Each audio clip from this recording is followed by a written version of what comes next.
kita mulai ibadah minggu keempat tanggal 20 sampai 26 Maret tahun 2022.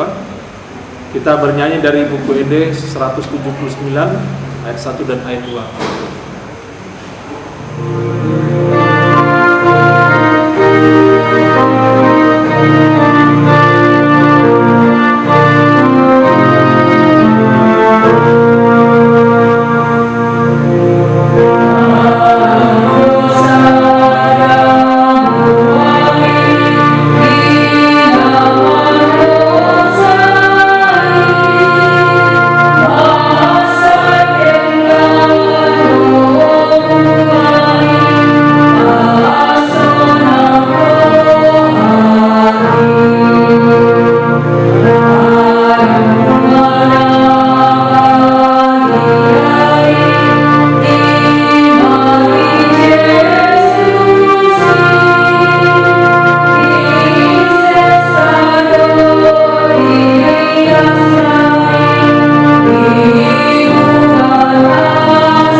Di dalam nama Allah Bapa dan nama anaknya Tuhan Yesus Kristus dan nama Roh Kudus yang menciptakan langit dan bumi.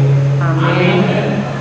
Kepadamu aku melayangkan mataku, ya Engkau yang bersemayam di surga. Lihat seperti mata para laki-laki memandang kepada hambanya. Seperti mata para hamba perempuan memandang pada tangan nyonyanya.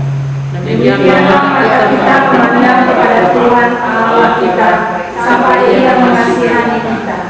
Marilah kita berdoa. Ya Bapa kami yang di sorga, Engkau telah mengutus anak-Mu Tuhan Yesus Kristus ke dunia ini untuk membinasakan iblis. Sadarkanlah dan ingatlah kami dengan Roh Kudus, agar kami jangan terlena di dalam dosa, tetapi kami hidup di dalam damai sampai masuk ke dalam kehidupan yang kekal. Karena Tuhan Yesus Kristus Tuhan kami. Amin. Kita buka Alkitab dari 2 Korintus 6 ayat 1 sampai ayat 2. Demikian firman Tuhan. Sebagai teman-teman sekerja, kami menasihatkan kamu supaya kamu jangan membuat menjadi sia-sia kasih karunia Allah yang telah kamu terima.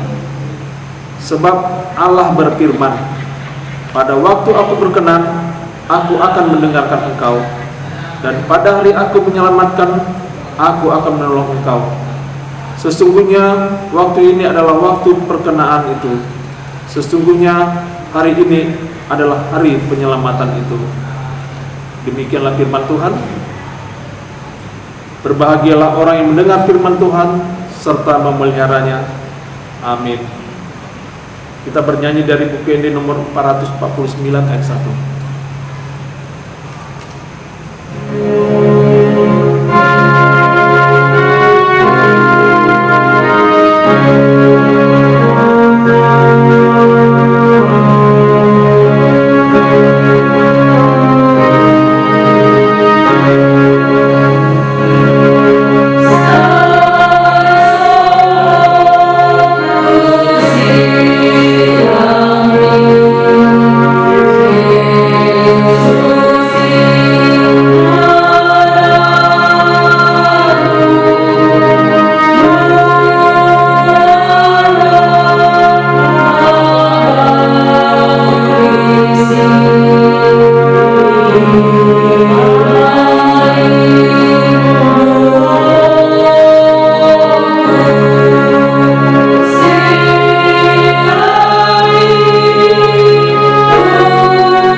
Mari kita berdoa.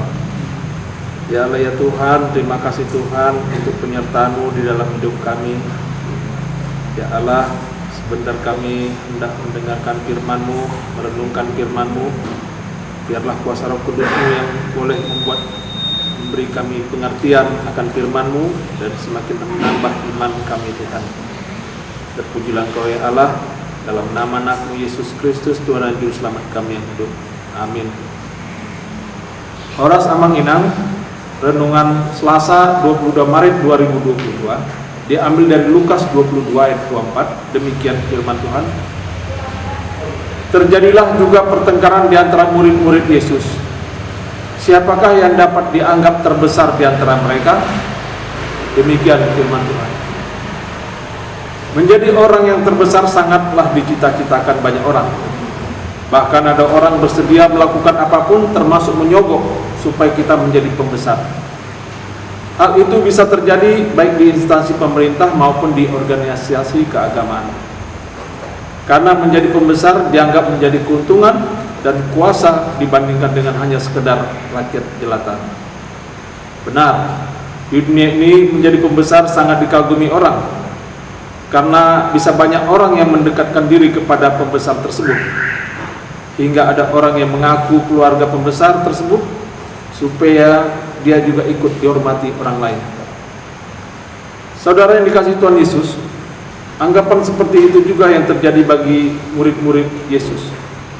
Murid yang terbesar itulah yang paling dekat kepada Yesus, yang menganggap nanti dia bisa menjadi pengantar antara murid dan kepada Tuhan Yesus, disegani dan dihormati, yang akan selalu dilayani, memerintah, berkuasa, dan akan mendapatkan banyak keuntungan duniawi. Akibat dari cara pikir tersebut, maka murid-murid Tuhan Yesus bertengkar, memperdebatkan siapakah yang dapat dianggap terbesar di antara mereka. Akan tetapi cara pikir murid-murid itu dijungkir balikan oleh Tuhan Yesus.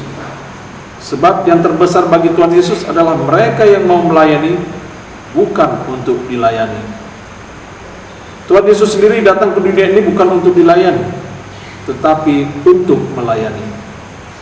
Ia datang ke dunia ini bukan untuk disegani, dihormati, bahkan dia dicaci, dihina, hingga dia rela mati, menyerahkan nyawanya demi manusia yang berdosa ini. Nas ini sekaligus Tuhan Yesus ingin menegaskan dan mengajar murid-murid itu bahwa sekarang bukan waktunya untuk berdebat dan bertengkar untuk mencari kedudukan. Akan tetapi ini saatnya kita memberikan perhatian dan empati kita akan penderitaan Tuhan Yesus menuju kayu salib. Waktunya untuk fokus kepada Tuhan Yesus, untuk merenungkan kasih-Nya yang ajaib dan pengorbanan yang agung bagi kita manusia berdosa ini. Jangan lalai berdebat dan bertengkar akan popularitas dan ketenaran, jabatan dan kedudukan. Tetapi mari kita fokus melayani Tuhan Yesus sehingga kita beroleh hal-hal besar dalam iman kita. Amin. Mari kita berdoa. Ya Tuhan Yesus, jika kami tergoda hanya untuk mencari popularitas, ketenaran, jabatan, dan kedudukan, sehingga tidak peduli akan penembusan-Mu bagi kami, tolong ya Tuhan, ingatkan kami, sebab Engkau datang ke dunia ini adalah sebagai pelayan yang rendah hati, dan bahkan rela mati demi kami manusia yang berdosa ini. Amin. Kita bernyanyi dari buku ND nomor 622 ayat 1 sambil mengumpulkan persembahan di rumah masing-masing.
Marilah kita sama-sama mengucapkan doa Bapa kami.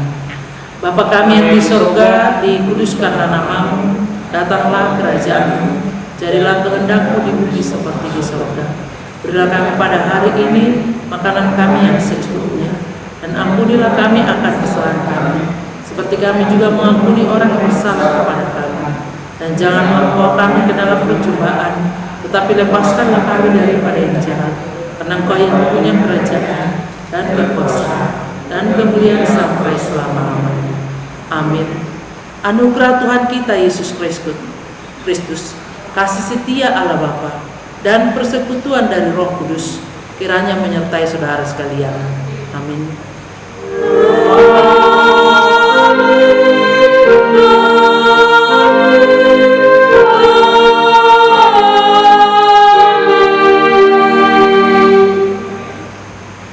Shalom, Moras.